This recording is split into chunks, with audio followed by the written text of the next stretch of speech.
never imagined my wife, Sarah, would look at me with such disdain and say, "Being alone beats being with you." The words hit me like a brick to the chest. For a moment, I thought I misheard her. But the coldness in her eyes told me she meant every syllable. Sarah and I had been married for 7 years. We weren't perfect, but I believed we had weathered storms together. I built our home with my own hands, worked 2 jobs to pay off debts, and did everything I could to give her the life she dreamed of. She, on the other hand, was charming, lively, and loved being the center of attention wherever we went. I used to find it endearing. Lately, though, it felt like I was standing in her shadow, invisible and unappreciated. At first, I thought it was stress. Sarah began going out more often. Girls' nights, she called them. She started dressing differently too, bolder, flashier. When I asked why, she brushed me off. "You wouldn't understand," she'd snap, rolling her eyes. But the distance grew. Dinners became silent. Touches became rare. Conversations turned into arguments, and arguments turned into silence. Still I tried. I cooked her favorite meals, canceled plans to spend more time with her, and even booked a small weekend getaway, hoping to reignite what we once had. That was the night she dropped the bomb. We were sitting at the kitchen table, candles lit, a home-cooked meal between us. I was nervous, hoping she'd smile, laugh, maybe remember who we were before things fell apart. Instead, halfway through the evening, she put down her fork, leaned back, and said flatly, "You know, John, being alone beats being with you." I froze, the fork in my hand clattering to the plate. "What did you just say?" Her lips curled into a smirk. "I don't feel alive with you. You're boring. Predictable. Honestly, I'd rather spend the rest of my life alone than waste another minute pretending this marriage excites me." Her words were laced with cruelty, not frustration. She wanted to hurt me, to crush me. And for a moment, I almost broke. But instead, something inside me shifted. A strange calm washed over me, and I found myself smiling, cold, quiet, unshaken. Sarah's smirk widened when she saw me sitting in silence. She mistook my calm for weakness, the way she always did. "See," she scoffed, swirling the wine in her glass. "You can't even defend yourself. That's the problem, John. You just sit there. No fire, no passion. Do you know how embarrassing it is to be with a man who can't even stand up for himself?" Her words cut deep. But strangely, they no longer pierced me the way they once would have.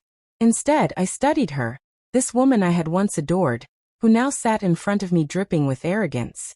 She wasn't trying to save our marriage. She was trying to humiliate me, to assert control, to break me down until I begged her to stay. I leaned back in my chair, my smile never wavering. "So you'd rather be alone than be with me?" She nodded without hesitation. "Absolutely. I've wasted enough years pretending this is what I want. I'm done living small.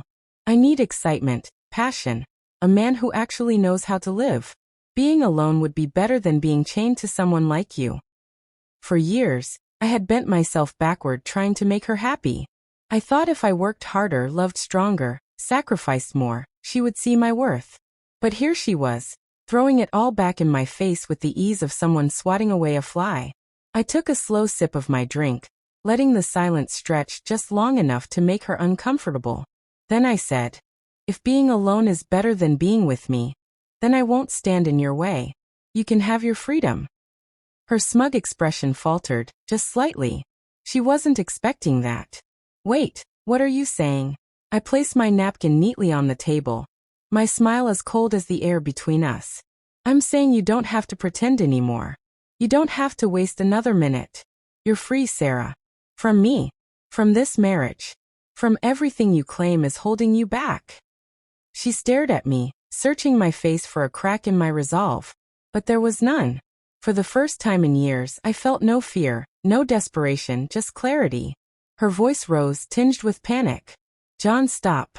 You can't just throw this away. You don't mean it." But I did. And my cold smile told her exactly that. Sarah's voice trembled as she tried to regain control. "John, you're overreacting. I didn't mean it like that. I want more from life. Don't twist my words." But it was too late. She had laid her cards on the table, and I wasn't about to let her shuffle them back into the deck. I leaned forward, my eyes fixed on hers. You meant every word. And for once I'm listening. You said being alone is better than being with me, so I'll give you exactly what you asked for. She slammed her glass down on the table, wine splashing onto the white cloth. You think you can just walk away? You don't get to decide that. I've put up with you for years, John. If anyone leaves, it's me. And I'll take what I want when I do. Her arrogance was blinding. She thought she still held the power, that I would crumble at the thought of losing her. But what she didn't know was that while she was busy dreaming of her better life, I had already been building mine. I pulled an envelope from my jacket pocket and slid it across the table. She frowned, suspicious. What's this?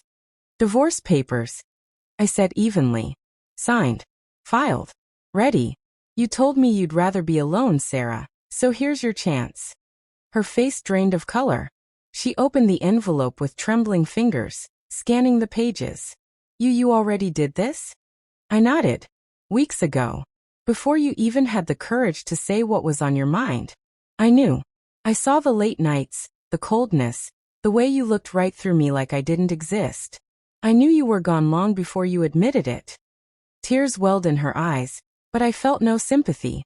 She had mistaken my patience for weakness, my love for blindness. She thought she could declare her freedom on her own terms. But the truth was, she had been dismissed long before tonight. You can't do this, she whispered. You can't just let me go like I don't matter. I stood, placing a few bills on the table for the meal. Then I looked down at her, my smile calm, unshaken, and colder than ever. Sarah, you said being alone beats being with me. I'm simply giving you what you wanted.